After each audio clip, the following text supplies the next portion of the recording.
না না আয় স্যার, বলছি, আয় না, আয় না। ভেতরে আয় আয়। আমি কিছু করিনি স্যার। ইন্দ্র? আমার এক্স হাজবেন্ড ইন্দ্র?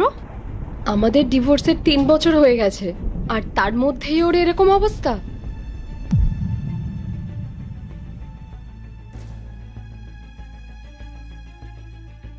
হ্যাঁ বলো, কি হয়েছে? ম্যাডাম, আমাদের থানার বাইরে যে রেস্টুরেন্ট আছে না, ওখানে ও কাজ করে। আর আজকে ওখান থেকে একজন এসে ওর নামে চুরি কমপ্লেন করেছে।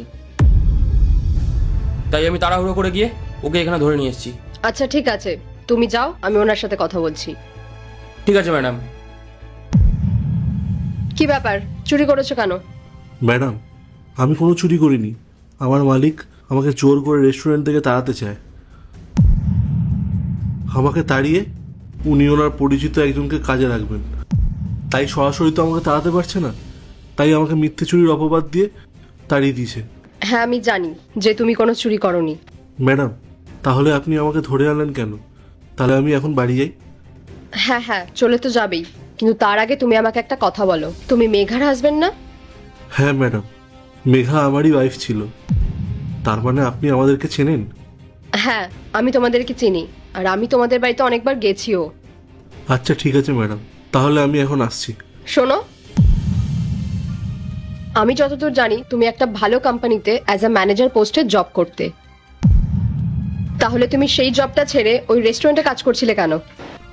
আসলে ম্যাডাম, আমি আগে যেই কোম্পানিতে কাজ করতাম সেই কোম্পানিতে অনেক বড় একটা লস হয়ে যায়।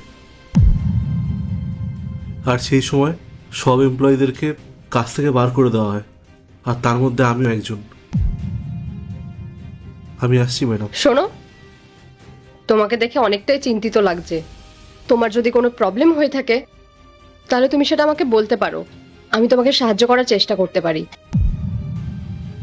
আমি একজন পুলিশ অফিসার, আমার অনেক বড় বড় কোম্পানির ওনারদের সাথে পরিচয় আছে। তুমি যদি চাও তাহলে সেখানে তোমাকে আমি একটা জব পাইয়ে দিতে পারি। তার জন্যই আমি তোমাকে বলছি যে তুমি আমাকে বিশ্বাস করে বলতে পারো কি হয়েছে তোমার। তেমন কিছু ব্যাপার না ম্যাডাম, লাইফে তো কিছু না কিছু অঘটন ঘটতেই থাকে। আমি আমার লাইফে অনেক হ্যাপি আছি। আপনি আমাকে নিয়ে দুশ্চিন্তা করবেন না। দেখো, তুমি আমাকে মিথ্যে কথা বলছো, আর আমি একজন পুলিশ অফিসার, তাই আমি সেটা বুঝি যে কে মিথ্যে বলছে আর কে সত্যি বলছে। শুধুমাত্র তোমার ওয়াইফ আমার চেনা পরিচিত, তাই আমি তোমাকে এতবার করে জিজ্ঞেস করছি যে আমাকে বলো কি হয়েছে। কি আর বলবো ম্যাডাম, আমি যে অন্যায়গুলো করেছি তারই সাজা পাচ্ছি। অন্যায়? কি অন্যায় করেছো তুমি? আসলে আমি আমার ওয়াইফকে ডিভোর্স দিয়ে অন্য একটা মেয়েকে বিয়ে করে নিই, আর সেটাই হলো আমার জীবনের সব থেকে বড় ভুল। আমি মেঘাকে ডিভোর্স দিয়ে পায়েলকে বিয়ে করে নিই। কি? তুমি অন্য একটা মেয়েকে বিয়ে করেছিলে? কিন্তু কেন? তোমার ওয়াইফ কি তোমাকে ভালোবাসতো না?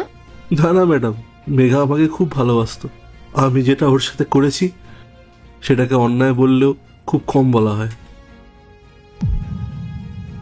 বিয়ের পর যখন আমি অন্য মেয়ের মায়ায় পড়ি তখন আমি নিজের জ্ঞান হারিয়ে ফেলেছিলাম। সেই মোহে আমি অন্ধ হয়ে মেঘার মতো একটা ভালো মেয়ের জীবন আমি বিষিয়ে দিয়েছিলাম। কারণে অকারণে ওর সাথে আমি ঝামেলা করতাম। আমি ওকে মুখের ওপর বলে দিতাম যে কেন আমার জীবনে আসলে, আমি তোমাকে ভালোবাসি না। কিন্তু আমার কপাল দেখুন, যাকে আমি ভালোবেসেছিলাম সে আমাকে না, সে আমার টাকা পয়সাকে ভালোবাসলো। আমাকে পথের ফকির বানিয়ে আজ সে দিব্যি অনায়াসে জীবন কাটাচ্ছে। আজ যখন সব হারিয়ে একা বসে থাকি তখন শুধু মেঘার মুখটা মনে পড়ে যায়, যে মেয়েটা সাক্ষাৎ মা দুর্গার মতো সবকিছু একসাথে সামনে রাখতো, আমাকে নিঃস্বার্থে ভালোবাসতো। আমি তাকে এক বিন্দুও ভালোবাসা দিইনি। জানি না আজও কোথায় আছে, কেমন আছে। ওর মনে হয়তো আজও আমার প্রতি ঘৃণা জন্মে আছে। ও কিন্তু আমার কোনো ক্ষতি করেনি, তাহলে আমি কেন করলাম? মেঘার মতো ভালো মেয়েকে আমি চিনতে পারিনি। আমি সত্যি ওর সাথে খুব অন্যায় করেছি।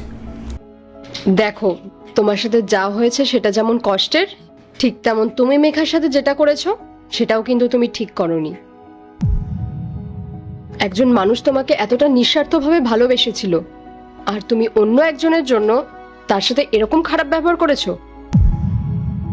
কিন্তু এখন যখন তুমি তোমার ভুলটা বুঝতে পেরেছো, তাহলে তুমি তোমার ওয়াইফের কাছে গিয়ে আরেকবার ক্ষমা চেয়ে নাও। সে আমাকে ক্ষমা করবে না ম্যাডাম। আজ আমাদের ডিভোর্স হলো 3 বছর হচ্ছে, আর এই দীর্ঘ সময় সে হয়তো অন্য কাউকে নিয়ে সংসার গুছিয়ে নিয়েছে, আর আজ হয়তো সে ভালোও আছে।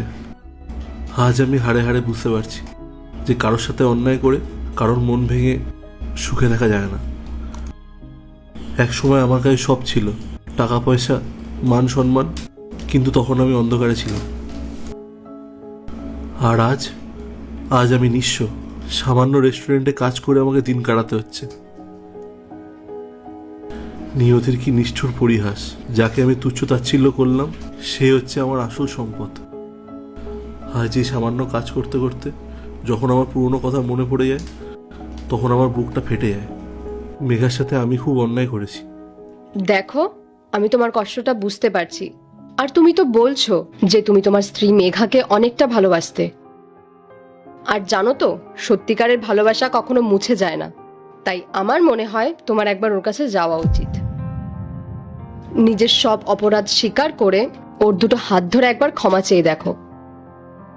একজন নারী যখন কাউকে সত্যিকারের মন থেকে ভালোবাসে না, তখন তার ক্ষমা করার ক্ষমতাটাও অসীম হয়। আমার বিশ্বাস, তুমি যদি সত্যিকারের মন থেকে অনুতপ্ত হও না, তাহলে সে তোমাকে কখনোই ফিরিয়ে দেবে না। ম্যাডাম, ও আমাকে কখনোই মেনে নেবে না।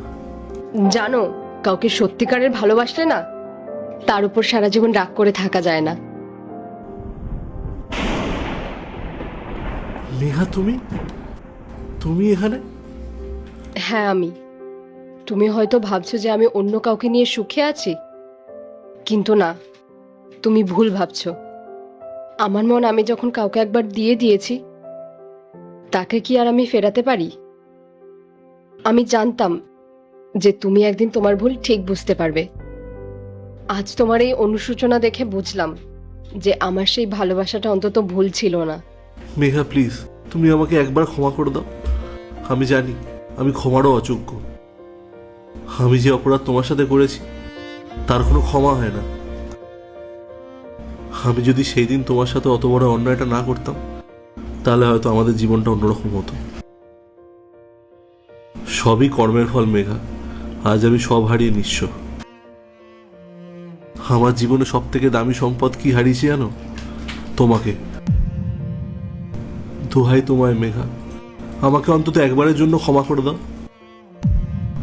আমি আমার ভুলটা বুঝতে পেরেছি। আমি সত্যি তোমার সাথে অনেক অন্যায় করেছি, কিন্তু তুমি আজকে আমায় যে শাস্তি দেবে, আমি মাথা পেতে নেব। ইন্দ্র, তুমি শান্ত হও। তুমি এভাবে ভেঙে পড়ো না। আর তুমি এটা ভাবলে কি করে যে আমি তোমাকে এত বড় শাস্তি দেব? আমি তো তোমাকে ঘৃণা করতে শিখিনি, আমি তো তোমাকে ভালোবেসেছি। আমি তোমাকে ক্ষমা করে দেব, তবে আমার একটা শর্ত আছে। কি শর্ত মেঘা? তুমি যা বলবে আমি তাই করতে রাজি আছি।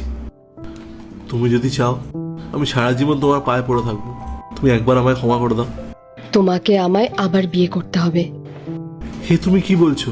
আমি তোমার পবিত্র ভালোবাসাকে এত অপমান করেছি, তারপরে তুমি আমাকে বিয়ে করতে চাইছো?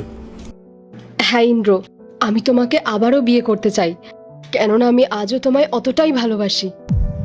ইন্দ্র, আমাদের ডিভোর্সের পরে যখন আমি মা বাবার কাছে চলে গেলাম না, তখন মা বাবা আমাকে অনেকটা মোটিভেট করেছিল।